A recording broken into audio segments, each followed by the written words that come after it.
Paano kung sa hindi inaasahan ng pagkakataon ay makuha mo ang isang kakayahan na maaaring tumalo sa mga aswang?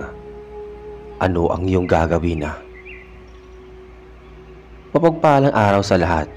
Ako nga po pala si Mabela at ito ang aking kwento. At nangyari ito nang kaming magkakaibigan ay magtungo sa isang liblib na baryo sa Cavite. At hindi ko inaasahan na doon na pala magbabago ang aming buhay. Araw noon ng Lunes o kung tawagin ay Lunes Santo. Ito ang unang araw ng Semana Santa na magpasya kami ng magkakaibigan na magtungo sa Cavite. Marami kasi ang nakapagsabi sa amin na marami daw magagandang ilog dito at lugar na maaari namin puntahan. Ito lang kasi ang panahon na mahaba ang aming bakasyon na magkakaibigan. Kaya hindi na namin pinalampas pa. Ang dami namin na nadaan ng traffic na lugar, kaya inabot na kami ng gabi bago tuluyang makarating sa Cavite. Samantalang ako naman ay tahimik lang na nagmamatsid sa aming mga dinadaanan. Ito pa lang kasi ang unang beses na nakapunta kami sa lugar na iyon. Halos madilim na rin ang kalangitan nang makarating kami sa baryo ng Bukala. Natatanaw pa namin ang bilog na buwan na ang tanging nagbibigay na liwanag sa aming daan. Ang balak talaga sana namin ay magtungo sa baryo poblasyon na kung saan nais namin na maghanap ng mga waterfalls na maaari namin puntahan. At dahil malalim na rin ang gabi, ay nagpasya na kami na magpalipas muna ng oras sa baryo Bukala. Nakakaramdam na rin kasi kami ng pagod, pati si Lisa sa pagmamaneho dahil wala naman itong kapalitan. Ito lang kasi ang may alam sa pagmamaneho ng sasakyan.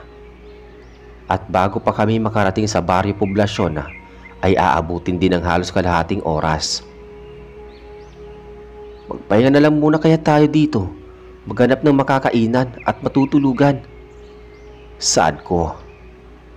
Napatango-tango na lang ang dalawa at agad na sumunod sa akin. Habang naglalakad naman kaming tatlo ay napansin namin ang sobrang katahimikan ng lugar. Noong una ay hindi lang namin ito pinansin at nagpatuloy lang na naglalakad. Naisipan kasi namin na baka nagpapahinga na ang ibang tao. Ngunit sobrang nakakapagtaka dahil kahit isang tao ay wala kaming nadatnan na lugar. Hindi tuloy namin maiwasan na makaramdam ng takot at kaba dahil din nakapatay ang mga ilaw ng mga bahay.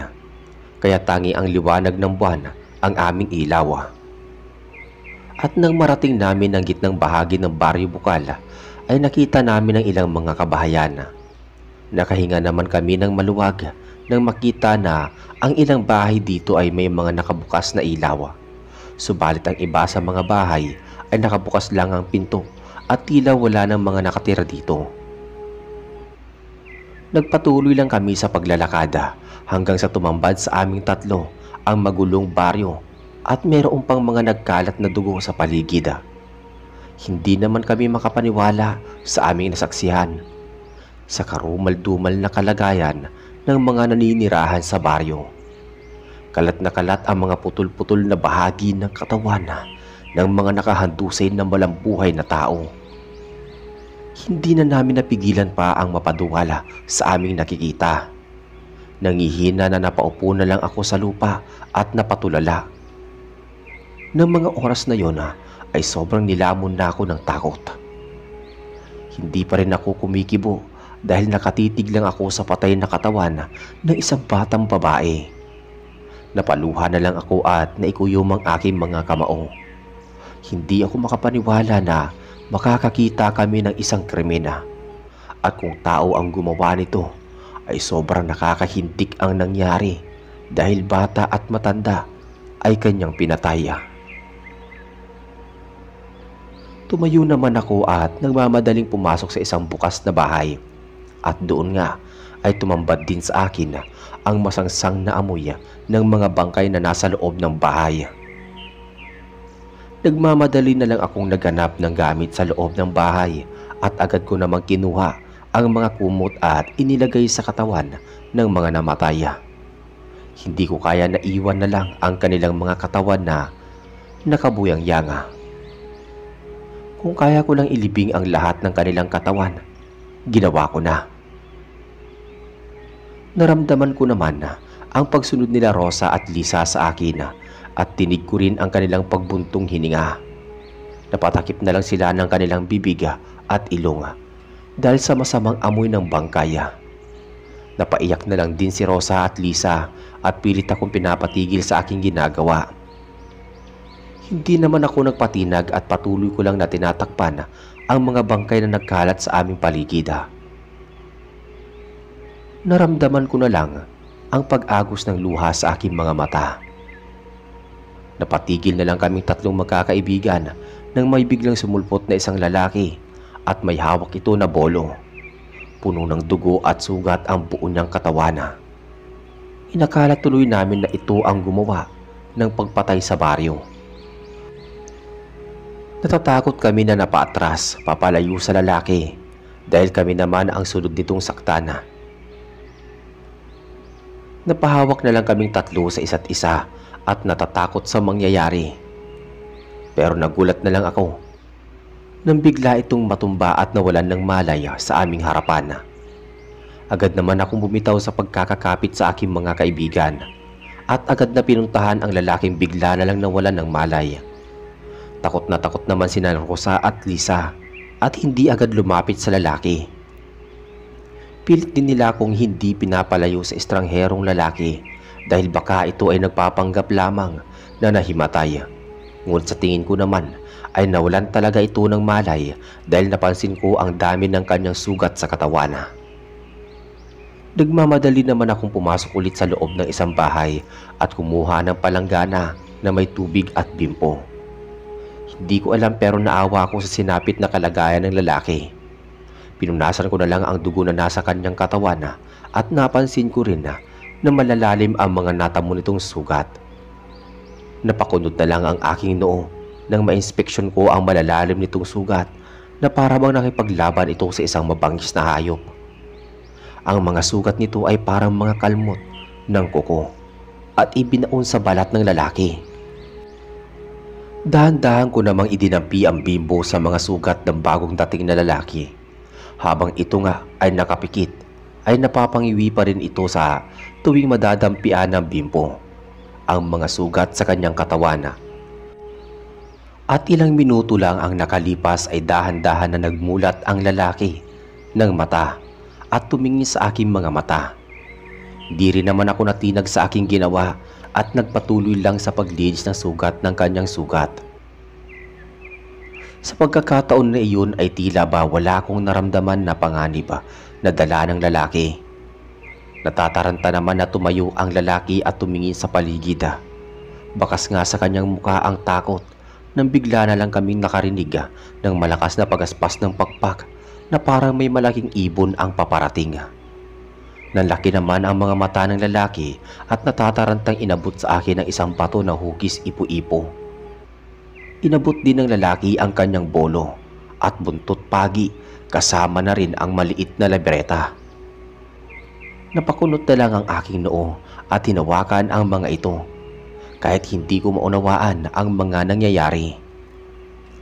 Nakatayo naman kaagad ang lalaki habang umaasta na tila handang makipaglaban.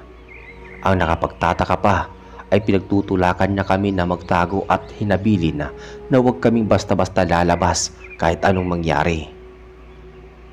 Hinila naman ako kaagad ng aking mga kaibigan dahil napatulala na lang ako sa lalaki at nagmamadaling pumasok sila sa mga bahay at agad na nagtago. Agad naman na sinara nila Rosa at Lisa ang pinto at hinarangan ang pinto ng mabigat na bagay. Naikuyom ko na lang ang aking kamao at sumilip sa siwang ng bintana. Nagsalubong ang aking kilay nang makita ang pagdating ng isang napakagandang babae na bigla na lang sumulpot sa harapan ng lalaki. Hindi ko alam kung saan ito nanggaling at may mga kasama pa ito ng mga baboy ramo na nakapalibot sa kanya na parang pinoprotektahan ang babae. Nakatutok lang ang bolo ng lalaki sa babae at kita ang takot sa mukha ng lalaki. Nakita ko ang panginginig ng kamay ng lalaki kaya hindi niya maunawaan kung sino ang babae na bagong dating. Tumabi din si Lisa sa akin at tinignan ko ano ang nangyayari sa labas. Nakasilip na rin ang aking mga kaibigan at nanlaki ang aming mga mata sa mga sunod na aming nakita. Ang ibang baboy ramo ay bigla na lang nag-anyong tao. Nakita din namin ang pagbabago ng anyo ng magandang babae. Nagkaroon ito ng mahahabang kuko at tinubuan ng malaking pakpak na parang isang paniki. Napatakip na lang si Lisa sa kanyang bibig upang iwasan ang mapasigaw. Samantalang ako naman ay napatulala lang at hindi makapaniwala sa aming nasasaksihan. Mahigpit ko na lang na hinawakan ng aking mga hawak at hindi ko naman napansin ang biglang pag-ilaw ng kabibi na parang ipo-ipo. Kasabay nito ang biglang paghapdi ng aking braso.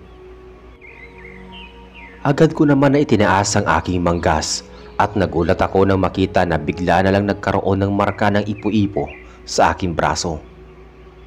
Ang marka na biglang sumulpot sa aking braso ay hindi ko gaanong napagtuunan ng pansin dahil sa nangyayari sa labas. Nanlaki ang aming mga mata sa sunod namin saksihan dahil bigla na lang humaba ang dila ng babae at pinasok sa bibig ng lalaki. Sobrang nakakatakot dahil hindi namin alam na kakaiba ang nangyayari. Bigla ko namang naisipan na buklatin ang maliit na libreta at nagsimulang basahin ang mga nakasulat sa libreta na ibinigay ng lalaki. May mga guhit din dito na nagpapakita ng iba't ibang uri ng aswang. Hindi makapaniwala na nabitawan ko ang maliit na aklat nang makita ko rin ang simbolo na biglang lumitaw sa aking braso.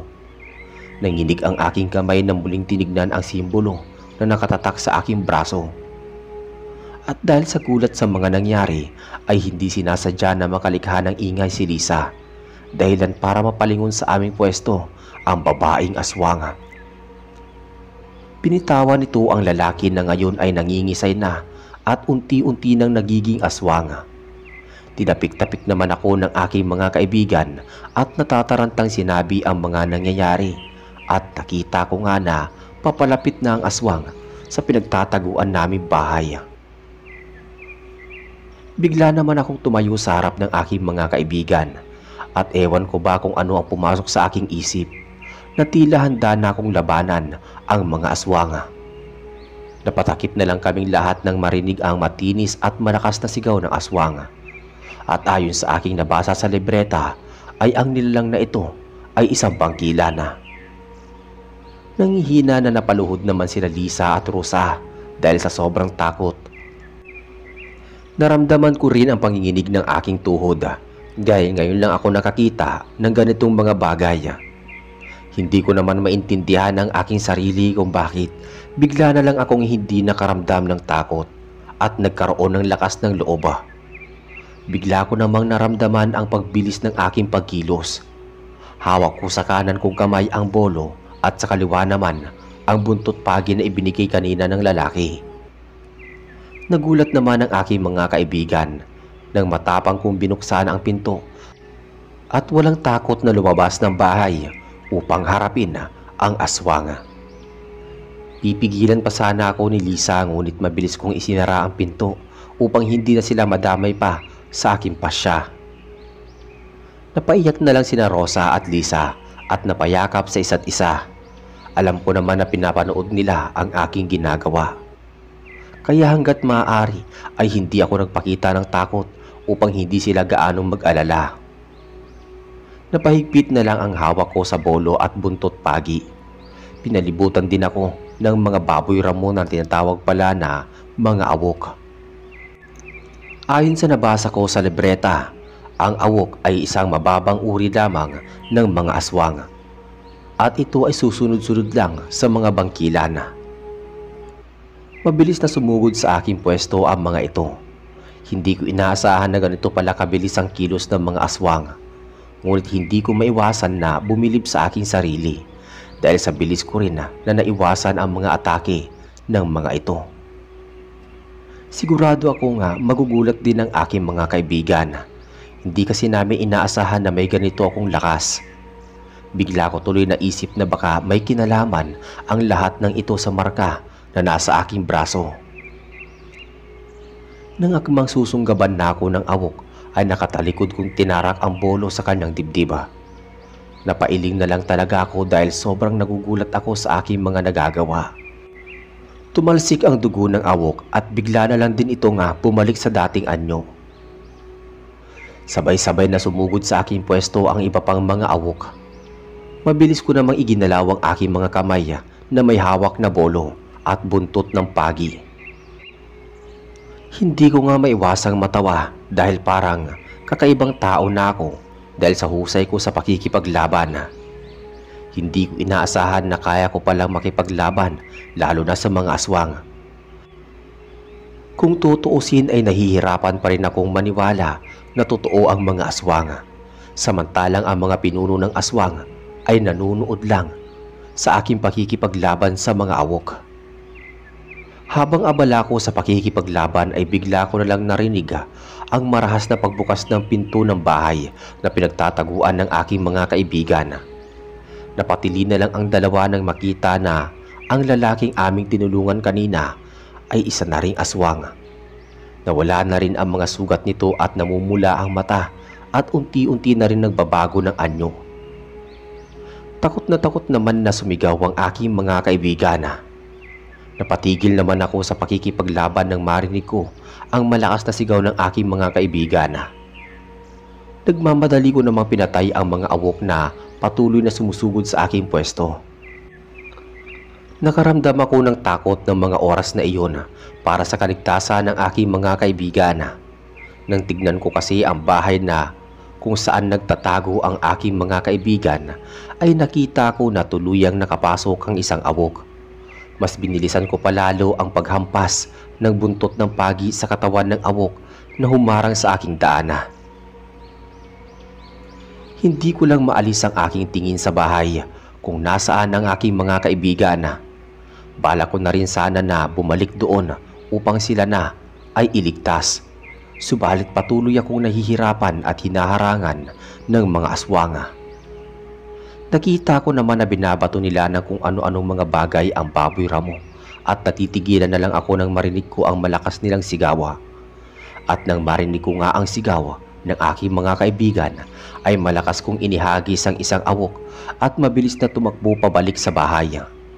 Agad kong itinarak sa ulo ng isang awok ang hawak ko na bolo.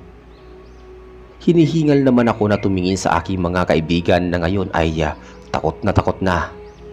Napatakip na lang ako ng aking bibig nang makita kung sino ang napatay ko na aswang.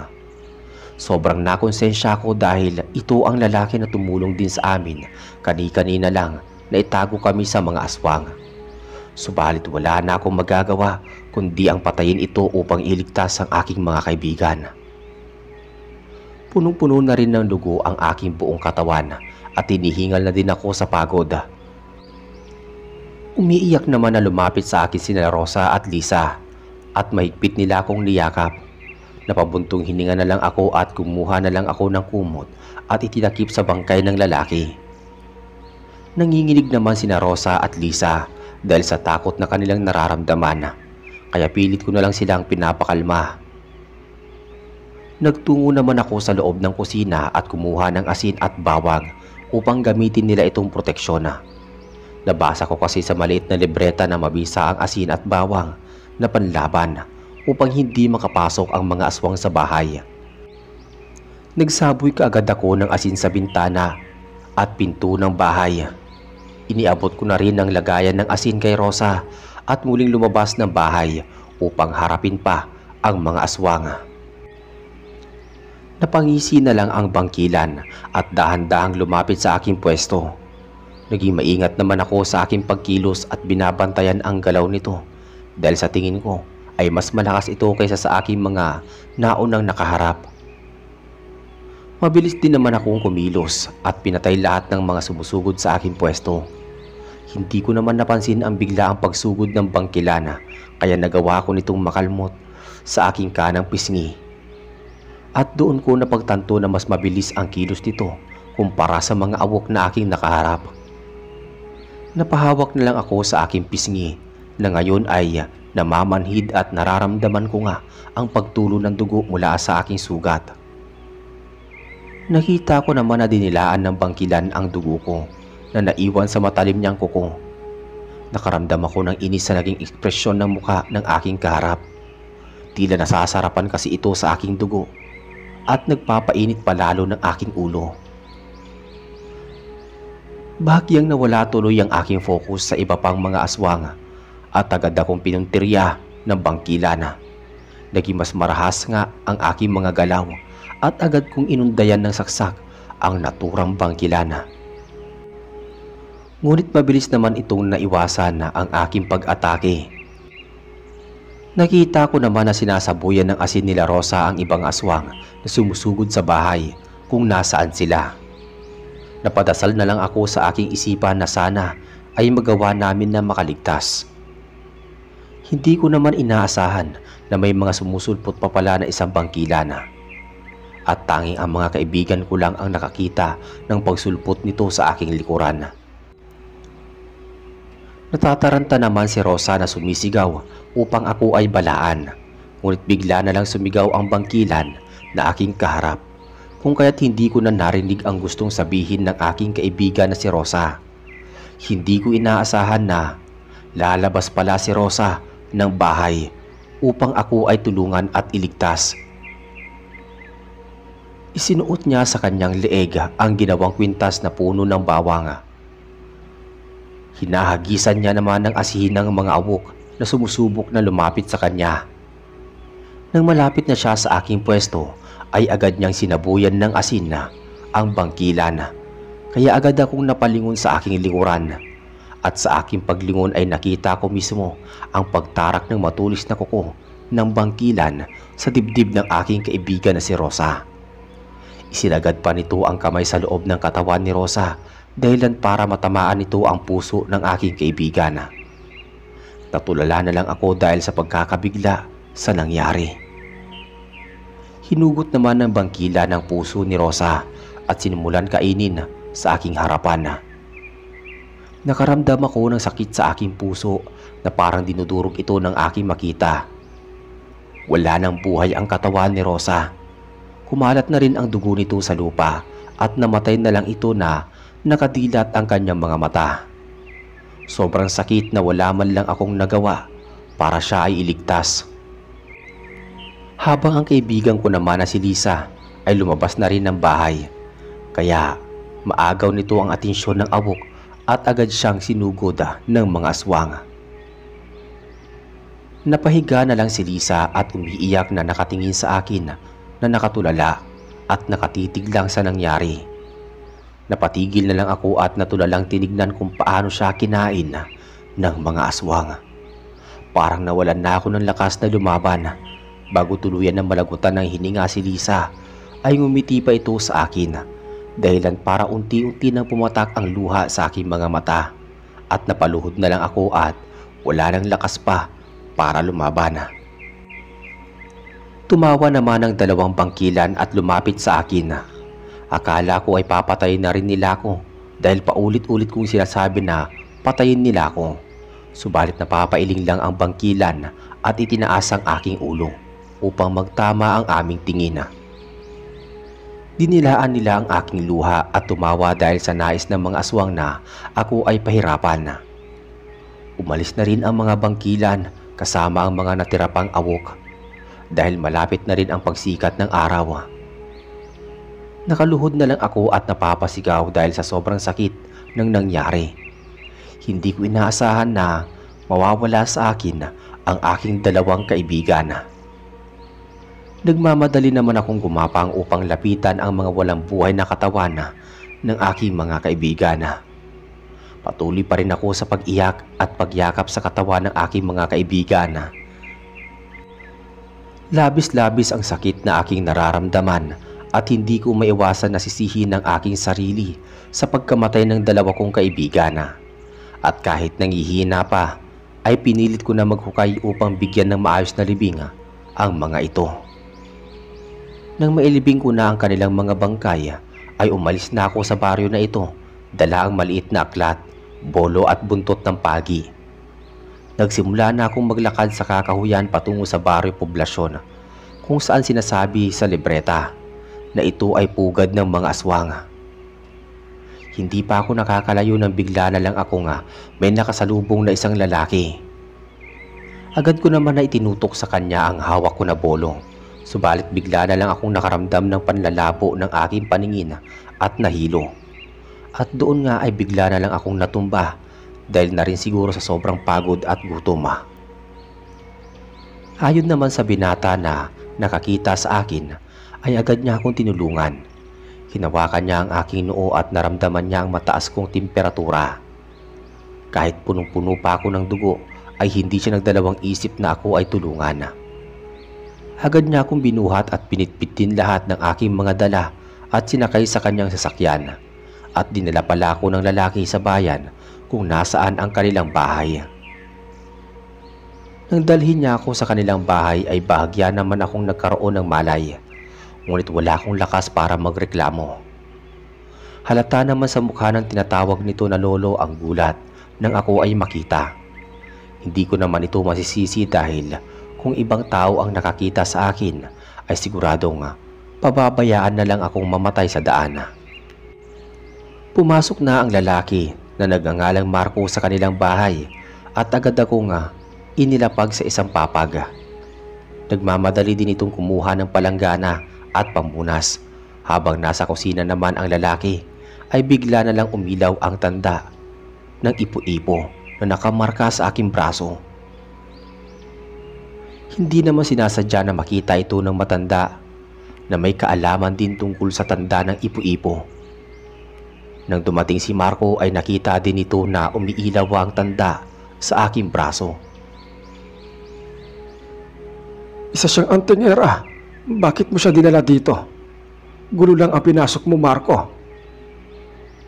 Pagkabahala na tono na pananalita ng matanda.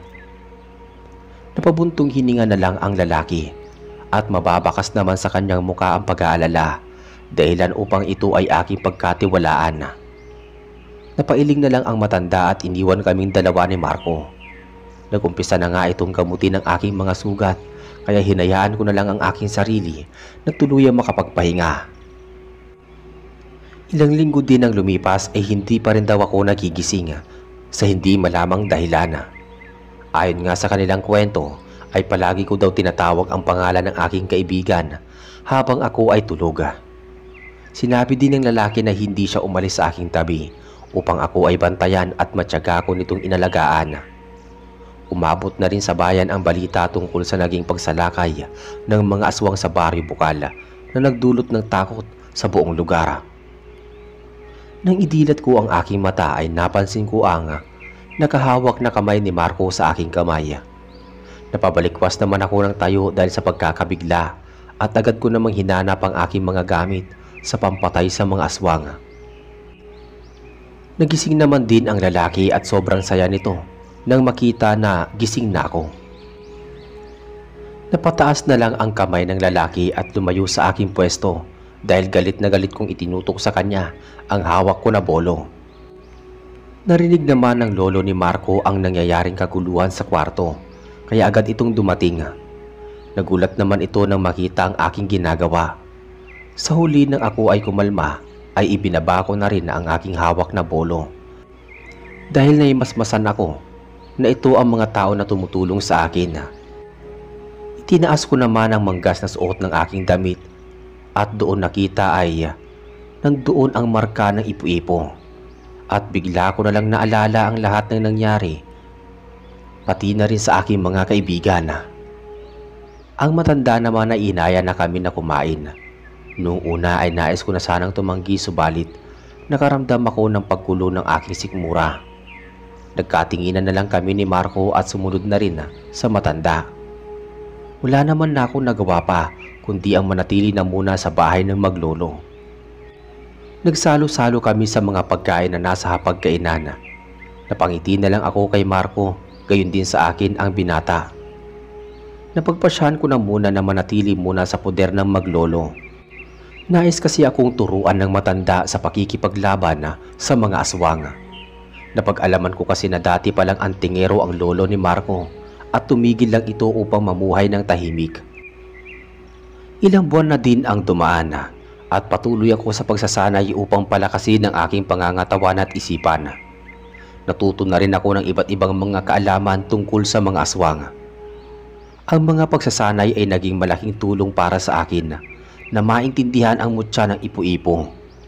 Nalaman ko din na ang dalawang bangkilan na aking nakaharap ay ang tanging natitira na lamang na lahi nito at pinagsisilbihan ito ng angkan ng isang awok.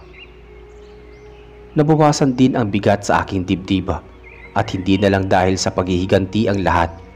Nais ko nang ipagtanggol ang mga taong walang laban sa mga aswang. Naiwan na lang kami ni Marco sa labas ng kanilang bahay habang patuloy kami na gumagawa ng mga panlaban sa mga nilalang. Habang hinahasa ko ang talim ng aking bolo, ay gumagawa naman si Marco ng mga pampasabog na gas na tinimplahan ng asina at bawang. Bigla na lang napabuntong hininga si Marco, kaya naagaw nito ang aking atensyon at tumigil na rin ito sa kanyang ginagawa at lumapit sa aking pwesto. Nagulat na lang ako nang bigla niya akong yakapin. Sa pananatili ko sa kanilang tahanan ay naging mabuti sila sa akin, ngunit hindi ko inaasahan na bigla na lang aamin si Marco sa kanyang nararamdaman. Napangiti na lang ako at ibinaba ang hawak ko na itak at niyakap din ang binata. Naramdaman ko ang gaan sa aking dibdib at nagkaroon ako ng dahilan para bumalik ng ligtas. At sa araw din na iyon ay naging magkasintahan kami ni Marco. Napangiti na lang si Lolo nang makita na nagyakapan kaming dalawa ni Marco. Kinabukasan ay maaga kaming nagising. Ito na kasi ang araw na sinasabi na mahina ang mga aswang at plano ko na sanang harapin ang mga ito.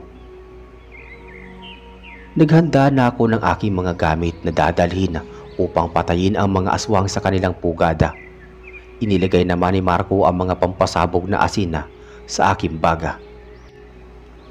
Kinuha ko naman ang rosaryo at isinuot ito sa aking kamay at niyakap si Marco at lolo nito. Kung wala ang dalawa ay hindi ko na alam ang aking gagawin. Nag-usal naman ang lolo ni Marco ng Latin na dasal upang basbasan ang aking pag-alis at pakikipaglaban sa mga aswang. Tumango na lamang ako at sumakay na lang sa isang motorsiklo. Ngumiti muna ako bago isinuot ang helmet at pinaharurot na ang motorsiklo. Mabilis akong nagmaneho at gabi na nang makarating sa baryo poblasyon. Agad kong ipinarada ang aking motor at agad na bumaba sa aking sasakyan. Sinalubong naman ako ng mga tao na mabilis na nagbago ng anyo. Agad na sumugod sa aking pwesto ang mga ito, kaya napapailing na lamang ako sa kanilang pagsalubong. Mabilis kong hinugot ang bolo at agad itong itinarak sa isang awok na aking nadaanan. Hinila ko naman ang buntot pagi at ipinalibot sa ulo ng awok at marahas ito na hinila. Mabilis naman napuno ng dugo ang aking katawan. Mabilis kong sinugod ang iba pang mga awok na aking nakakasalubong. Ramdam ko nga ang pagiging mahina ng mga ito kumpara ng una ko ito nga nakaharap. Makikita sa aking mga kilos ang husay at linis ng aking mga galaw. Mas mabilis ko na rin na napapatay ang mga awok na sumusugod sa aking pwesto.